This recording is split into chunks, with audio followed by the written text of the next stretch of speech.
Bismillahirrahmanirrahim. Today we are studying role of gypsum in agriculture and industry. Agriculture मतलब ज़राअत में और industry मतलब factories वगैरह में। तो ये सबसे पहले हम इसका एग्रीकल्चर में पढ़ते हैं। तो जिप्सम जो है ना असल में हाइड्रेटेड कैल्शियम सल्फेट होता है। ये आपको कैल्शियम सल्फेट नज़र आ रहा है ना, CaSO4 को कैल्शियम सल्फेट कहते हैं, ठीक है। और साथ ये 2 वाटर मालिक्यूल इसकी क्रिस्टलाइजेशन जब कर रहे होते हैं ना, 2 वाटर मालिक्यूल पर कैल्शियम सल्फेट के 1 मालिक्यूल साथ बैठ जाते हैं। नहीं, 1 मालिक्यूल कैल्शियम सल्फेट का और 2 वाटर के मिल के ना वो बनाएंगे, मतलब क्रिस्टल में होंगे, ऐड होते जाएंगे।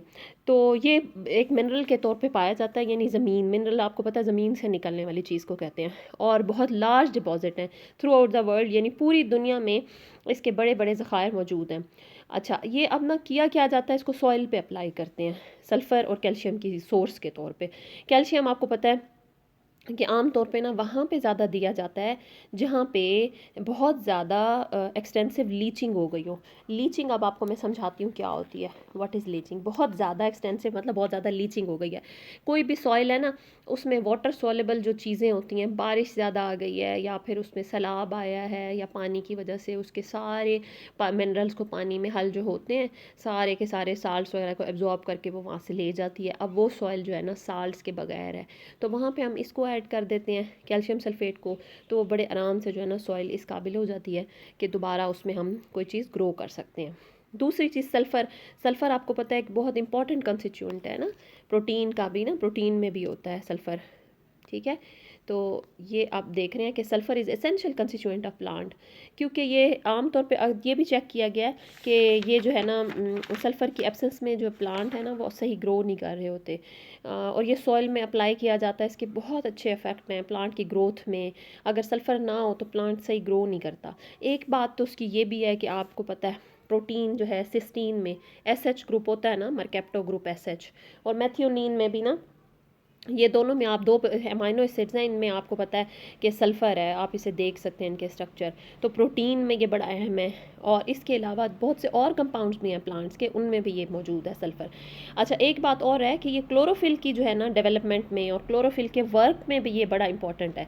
अगरचे ये क्लोरोफिल का पार्ट नहीं है, ठीक है, अगरचे ये क्लोरोफिल का पार्ट नहीं है। आपको पता है क्लोरोफिल के अंदर कौन सी मेटल है? मैग्नीशियम मेटल होती है। जैसे हमारे ब्लड में आयरन है, क्लोरोफिल में मैग्नीशियम है। सल्फ़र उसका पार्ट नहीं है, लेकिन सल्फ़र क्या होता है कि ये एक ऐसा पार्ट वो उसको ग्रो में, क्लोरोफिल के ग्रोथ में, डेवलपमेंट में हेल्प करता है।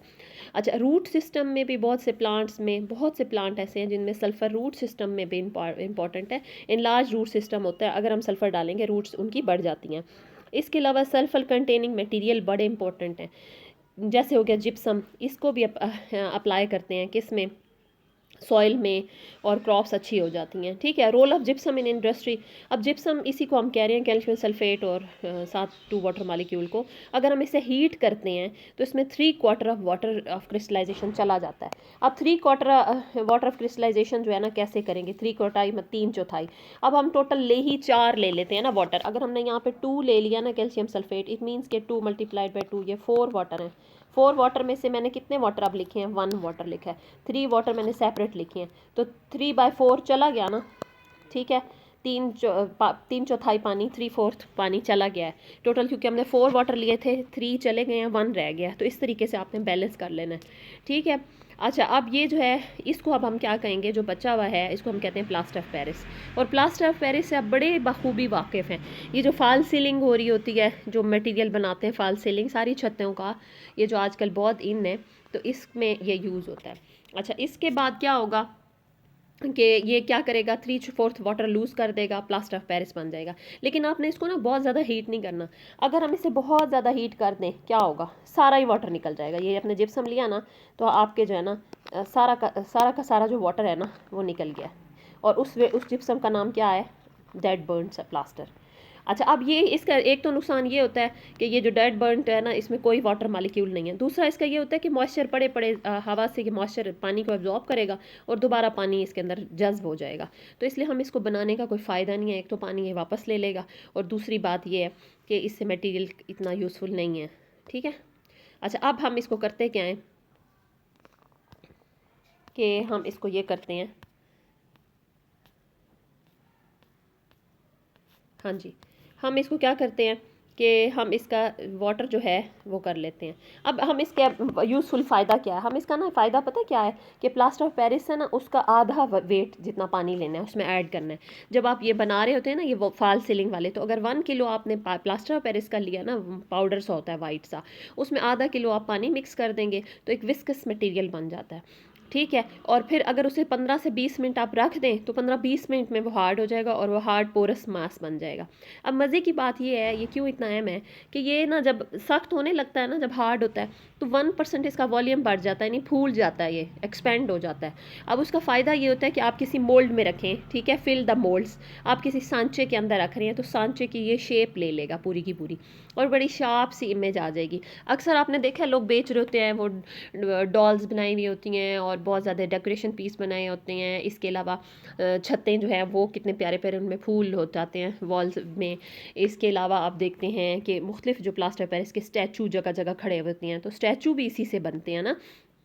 अच्छा, अब हम क्या करेंगे कि ये क्या होगा, प्लास्टर वॉल्स मैंने आपको बताया पूरी दीवारों के अंदर। अच्छा, ये कभी पेंट करने वाले आपने देखे होंगे, दीवार में जहाँ जहाँ टूटा हुआ होता है ना, वहाँ पे भी वो फिल कर रहे होते हैं। प्लास्टर वॉल्स बनती हैं, छतें बनती हैं।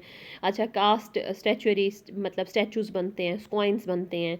अच्छा, सर्जरी में जब बाजू टूट जाए, टांग टूट जाए, आपने देखा है ना कि वो पट्टी के साथ साथ वो क्या करते हैं, एक मटेरियल सा लगा देते हैं जो हार्ड हुआ होता है, तो वो होल्ड, जब वो सख्त हो जाता है ना, अपनी जगह पे फिक्स हो जाता है आपकी टांग के एन मुताबिक, आपके बाजू के, तो वो उसके फ्रैक्चर को क्या करेगा, उसके जो है फ्रैक्चर बोर्ड को अपनी प्लेस पे वो दोबारा से जुड़ जाती है, तब तक हम रखते हैं, फिर तोड़ लेते हैं। इसके अलावा स्पेशल प्लास्टर भी हैं, प्लास्टर ऑफ पेरिस की टाइप्स हैं, उसमें प्लस हम क्या कर देते हैं, दूसरे इंग्रेडिएंट्स को हम मिक्स करते हैं। ठीक है, क्या करते हैं, प्लास्टर ऑफ पेरिस लिया, ग्लू या ऑयल डाल देते हैं उसमें। अब ये ग्लू या ऑयल डाला ना, ये ख़ास किस्म का स्पेशल प्लास्टर है, तो ये रिटार्ड कर देता है या प्रोलॉन्ग कर देता है सेटिंग टाइम को, मतलब उसकी जो जल्दी से सख्त ना हो जाए। आपको पता है वो तो हमने कहा था ना 15-20 मिनट में ये सख्त हो जाता है। अब हम चाहते हैं 15-20 मिनट में ना हो, थोड़ा लंबा टाइम ले, तो हम थोड़ी सी ग्लू डाल देते हैं, थोड़ा सा ऑयल डाल देते हैं। इसके अलावा हार्ड फिनिश प्लास्टिक, ये बड़ा इंपॉर्टेंट है।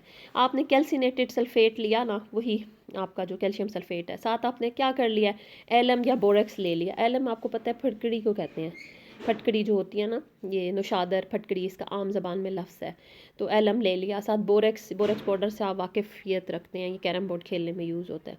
तो अब ये स्लोली सेट होगा और बड़ी हार्ड फिनिश देगा, बड़ा सख्त सा जो है ना ये मटेरियल बन जाएगा ना, hard finish, give hard finishes. ठीक है, तो इस तरीके से आपका जो है ये और टाइप हो गए इसके।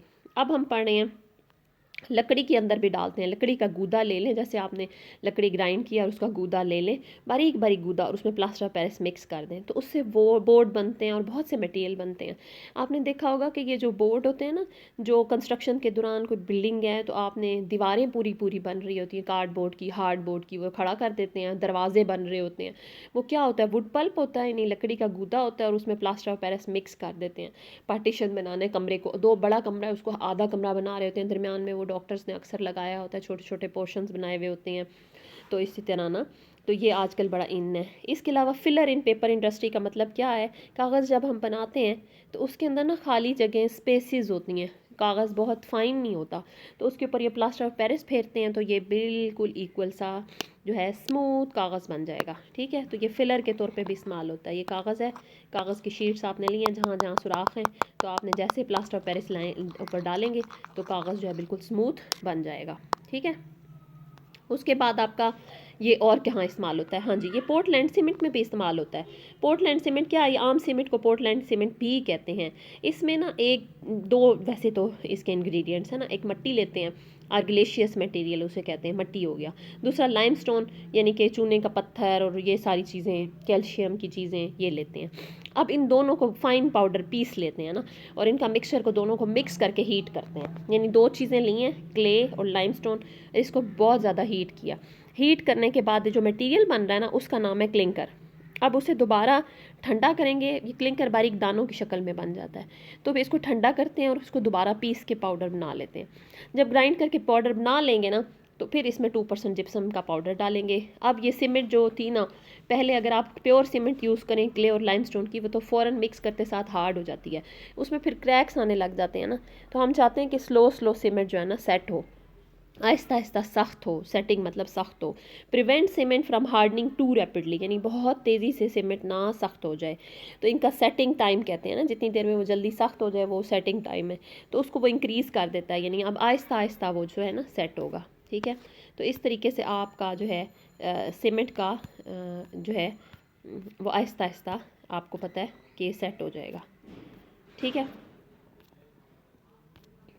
तो इस तरीके से हम इसको जो है सीमेंट इंडस्ट्री में इस्तेमाल करते हैं। और सीमेंट इंडस्ट्री में ये बहुत इंपॉर्टेंट है ना, तो ये आपने देखा कि इसके सिंपल से यूजेस हैं, सॉइल में यूज़ हो रहा है प्लांट की ग्रोथ अच्छी करने के लिए, फिर इसके अलावा ये बस मुजस्मे साजी में, दीवारों के बनने में, उसके अलावा ये कभी आप पेंट कर रहे हैं तो उसके वॉल फिलिंग में, कागज़ की इंडस्ट्री में। इसके अलावा सीमेंट में 2 इंग्रेडिएंट है, तीसरा जिप्सम है ताकि वो आराम से आहिस्ता आहिस्ता हार्ड हो। और आजकल तो इसके और बहुत से मटेरियल हैं, घर में भी आप लेके आपने कोई गमला बनाना है, कुछ करना है, आप एक मोल्ड तैयार करते हैं, उसमें ये डालते हैं। सारे ये जो वॉज हैं, ब्लू पॉटरी पाकिस्तान में बहुत ज़्यादा इन है, तो ये जो है आपको पता है ब्लू पॉटरी के ये बड़े बड़े वॉज बनाते हैं, उसके ऊपर पेंट करते हैं, तो ये भी जिप्सम होता है। ठीक है, आज का लेक्चर उम्मीद है आपको पसंद आया होगा। Thank you so much.